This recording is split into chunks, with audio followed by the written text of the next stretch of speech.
न तो दूसरा जिम्मेवार है दुख के लिए और न तुम जिम्मेवार हो सुख के लिए।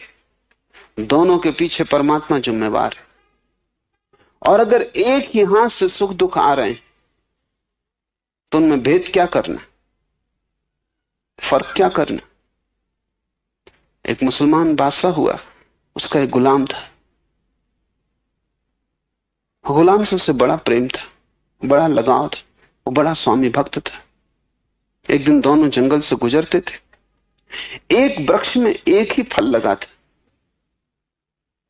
सम्राट ने फल तोड़ा, जैसी उसकी आदत थी उसने एक कली काटी और गुलाम को दी। गुलाम ने चखी और उसने कहा, मालिक एक कली और गुलाम मांगता ही गया। फिर एक ही कली हाथ में बची। सम्राट ने कहा, इतना स्वादिष्ट है।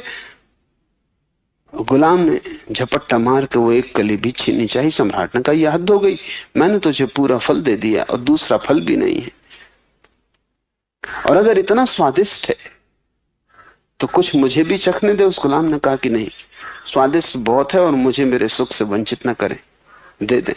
लेकिन सम्राट ने चख ली। वो फल बिल्कुल जहर था,